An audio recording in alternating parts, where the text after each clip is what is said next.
وی د بیماری نه د شفا حاصلولو دپاره دعا. دا دعا ایوب علیہ السلام غوښتلې وه. 18 کاله ایوب علیہ السلام بیمار. قرآن کې ځای په ځای د دې بیماری ذکر راغلی چې ایوب علیہ السلام څو کاله بیمار و؟ 18 کاله. او دا بیماری په ډېره سخته راغلی وه، ډېره سخته بیماری او بچي تیم الله اخیستی و، مال تیم الله اخیستی و. نو هغه دا ویلي و الله ته انی مسنی الضر وانت ارحم الراحمین، یقینا را رسېدلی دی ما ته تکلیف او ته غوره د رحم کوونکو نه یې. دې کې یو څو مسلې اولنۍ 18 کاله په هغه باندې بیماري تېره شوې ده، او چې 18 کاله بعد د الله نه غوښتنه وکړه نو حیا وله ورتله، الله ته دا هم ونه وي چې په ما باندې بیماري ده. وی تکلیف خپل بیان کو څه وي ما ته، یعنی یا الله تکلیف را رسېدلی بس نورې څه ووي، یعنی یا الله ما ته تکلیف را رسېدلی او ته یې لرې کا. وی چې ته یې لرې کا ویلي دلته یا زه بیمار یم ته مې ښه که نه، یا الله ما ته تکلیف را رسېدلی دی او ته رحم کوونکی. څه ناشنا دعا ده. یعنی یا الله ما ته تکلیف را رسېدلی دی او ته رحم کوونکی، یعنی معنی ده چې ستا په رحم به دا تکلیف زما نه لرې کېږي او کمیږي. داسې حیاناک خلک دا پیغمبران او حیا وله ورتله د الله نه. یعنی الله ته داسې هم نه وایي چې یا الله ماله دا راکړه یا ماله دغه وکړه، نه نه، یا الله به ستا رحم کوونکی. او د پته لري چې الله په دې نور الله خو پوهه ده، الله سره به دا څه علم. ځکه دا شکوې شکایتونه فریادونه دا د هغوی کار نه و. په هر حال کې به د الله شکر ادا کړو، او که چېرته څه شکوه یا څه فریاد به کوو نو طریقه یې دا و یا الله وي تکلیف ډېر شوی او ته رحم کوونکی.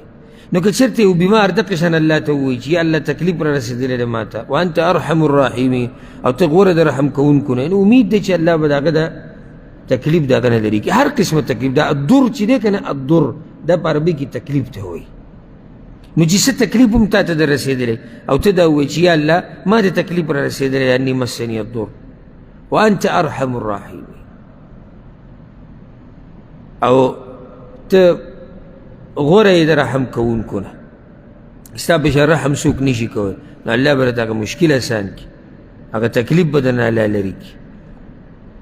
دلته دا مسله چې ایوب علیه السلام 18 کاله بیماري تېره کړې وه او داسې په ادب سره د الله نه دعا وغوښته. دلته دا خبره اکثر د مقررین او بعض ناپوهه مولیان هغوی دا قصې بیانوي چې د هغه په جسم کې چینجي و، بین ترې روان و، خلکو یو ګندګۍ ته ګزار کو، ډیران کې به پروت و او څوک یې خواله نه راتلو او بیا په ژبه باندې چینجي راوختو. دا ټولې بې سنده خبرې دي. کېدی نه شي چې الله خپل یو ملګری پیغمبر په دې طریقې سره وشرموي، دا خو شرمول شو. نه، الله پې سخته راوستې و، دا صحیح خبره.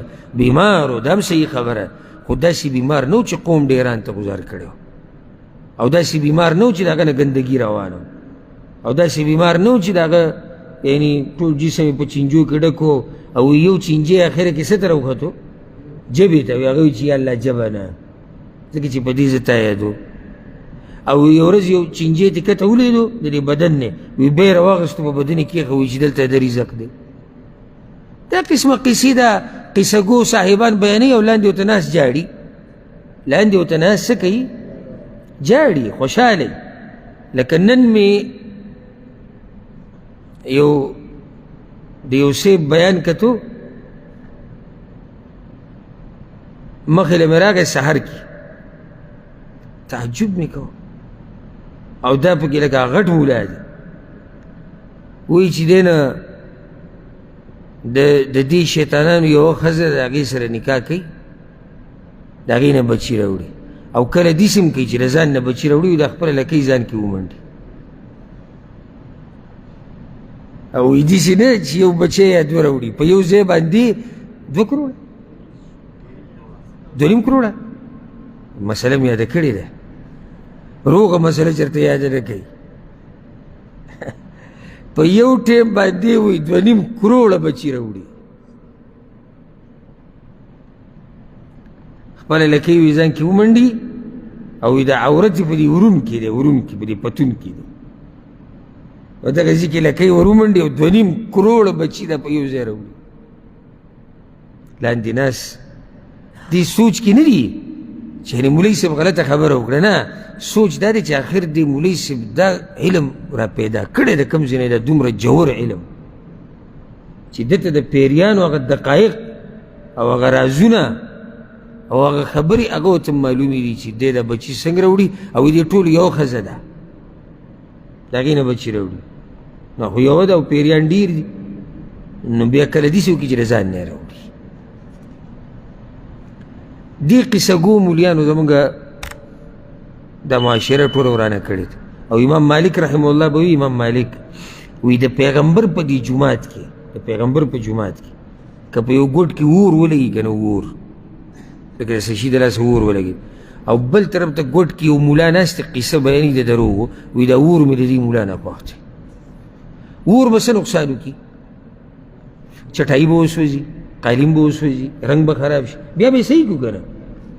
او مولوي صاحب څه نقصان کوي؟ هغه عقیده خرابوي، هغه امت خرابوي، هغه خلک به ګډوډ روان کړي. نو ځکه امام مالک وی دا اور مې ترې خوښ دی دغه قصه ګو ملا نه، دا مې ترې خوښ دی. نو د ایوب علیه السلام باره کې دا خبرې دا څه دي؟ دا منګړتې دي. ګوره موږ ته الله څه ویلي دی او پیغمبر وی بیمار شوی و